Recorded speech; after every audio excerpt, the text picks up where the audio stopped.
10:32, estimado Font, seguimos en vivo y tenemos clase de historia. Clase de historia como los viernes con el maestro Leo Borges, profesor de historia de arte. Gracias, chicos, muy Referente. bien metido ese aplauso, bien metido ese aplauso, bien merecido. ¿Cómo andan? ¿Todo bien? Nosotros, Bien. notable. Sí. ¿Vos? Bien. Curioso porque es una figura la de José Luis Zorrilla de San Martín que quizá no sea tan abordada. Concierto histórico del último siglo. Opa. Hablamos de la familia Zorrilla, ¿no? Claro. Una familia absolutamente relacionada con la historia del Uruguay, y bueno, en este caso se cumplen los 100 años del nacimiento de José Luis, 125 años, perdón, del nacimiento de José Luis Zorrilla de San Martín. Obviamente que se abre una exposición, ¿no?, en el Museo Zorrilla, en el cual se exponen de alguna manera algunos de sus bocetos más importantes, y es un buen momento para hablar un poco, no solo de José Luis Zorrilla de San Martín, sino de toda la familia, ¿verdad? Precioso museo que además fue domicilio de, exactamente, de la familia allí en la zona de Punta Carretas.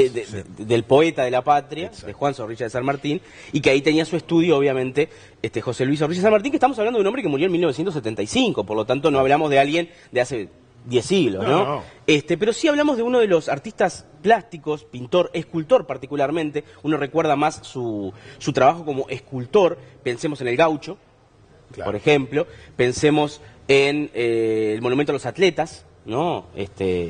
Pensemos en, por ejemplo, el Artigas del Banco República, ¿no? Uno cuando pasa por el Banco República, uno encuentra el Artigas.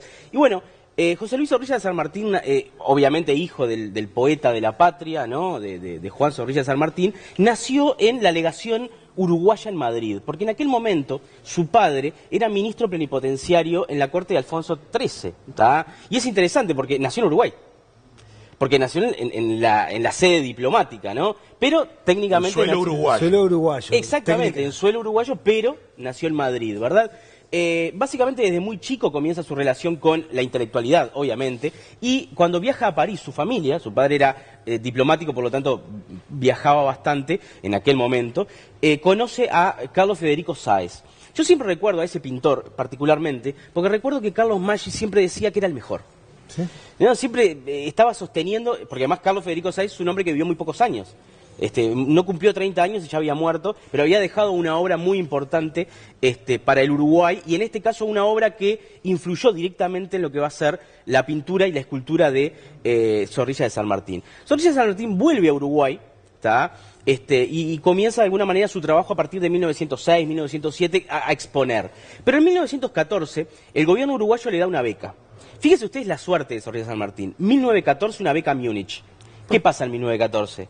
¿Qué comienza? La Primera Guerra. La Primera Guerra Mundial. Por lo tanto, después de estar un tiempo en Florencia, esperando a ver qué iba a pasar, y obviamente Florencia, Italia era uno de los de la Triple Alianza, que eran Alemania, Italia y Austria-Hungría. Por lo tanto, se vuelve al Uruguay sin poder llevar adelante esa beca. Obviamente él después volverá a Europa. Es más, él va a tener varios maestros importantes que van a hacer que los grandes escultores y los grandes críticos de arte hablen de un Zorrilla de San Martín romántico, un post-romanticismo, ¿verdad? Su padre era romántico desde el punto de vista literario, ¿no? Recordemos, por ejemplo, la epopeya de Artigas. No, el romanticismo como la exaltación de la naturaleza, la exaltación de los sentimientos, no el romanticismo como la cursilería.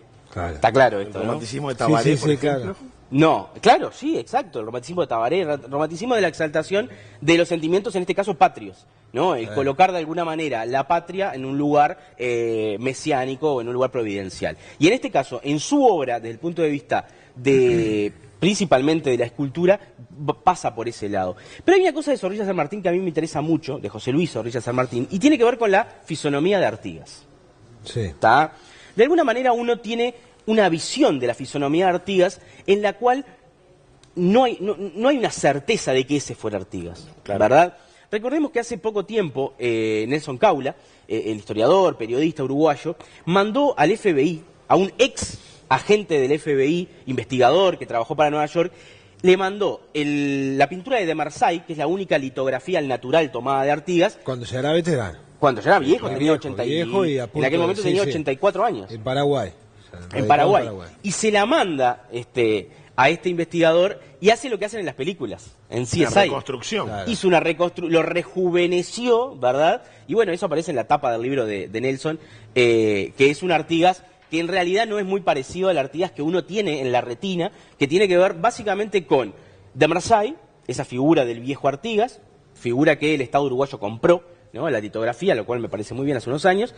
Después Blanes, ¿no? Blanes es el gran constructor de la figura de Artigas a partir de Marsay y a partir de relatos.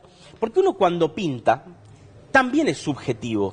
Es mentira que uno dice, no, esto es objetivo. Todo retrato también tiene consigo la subjetividad de quien está pintando. Y en el caso de Marsay, uno tiene que tener claro que de Marsay era un hombre que venía del exterior.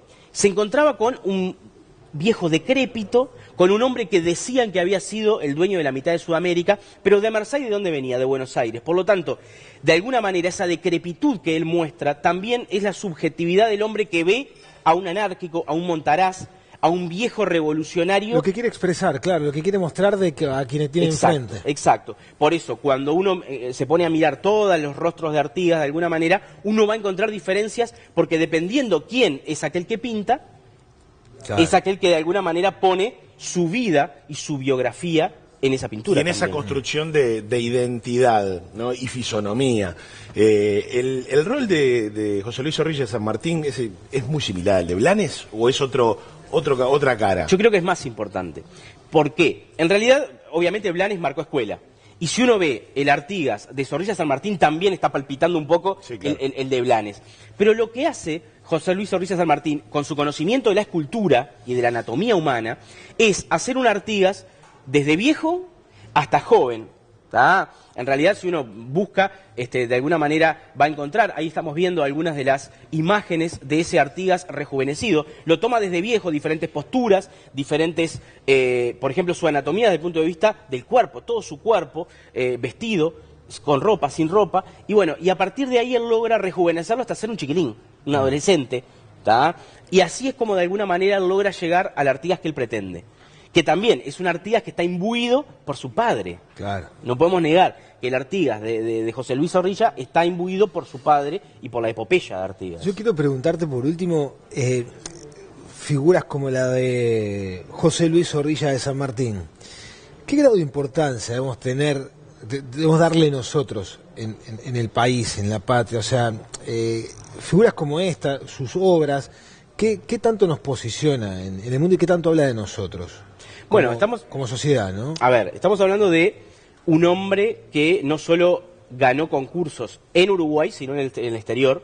Estamos hablando de un hombre que hizo la escultura de Julio Argentino Roca, que se encuentra en Argentina, por ejemplo, que hizo trabajos para Italia, ¿tá? Estamos hablando de un hombre que de alguna manera forma parte de, y esto podemos discutirlo largo y tendido, de un Uruguay que nosotros rememoramos y añoramos, que es el Uruguay del 900, el Uruguay de los 30, ¿no? El Uruguay de alguna manera que se relaciona con la Suiza de América, como el Uruguay no hay, ¿no? Y Zorrilla San Martín también tiene que ver con eso, hasta inclusive su hija, su segunda hija, Concepción Zorrilla, China Zorrilla, también alarga esa idea, claro, ¿no?, del Uruguay culto, ¿no? Es un apellido, un linaje en realidad, digamos, vinculado a la vida y al arte en Uruguay. Exactamente. La vida artística. Exactamente. La historia del arte. Bueno, muchas gracias, Leo. Lo último, Centro Hellenser, comenzamos un nuevo curso que se llama Los Rostros de Artigas. Se llama ¿Quién es Artigas? Los Rostros de Artigas. Vamos a hacer un análisis histórico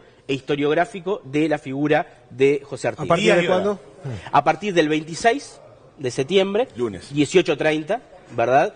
Y lo interesante es que empieza el 26, pero quédese tranquilo que hay forma de pagarlo más adelante porque es fin de mes. Bien ahí, bien ahí, clemencia para los vencimientos. Clemencia para los... Ahí está el teléfono 2482-6618, si la vista no me falla. No se lo pierda, Grande, Leo.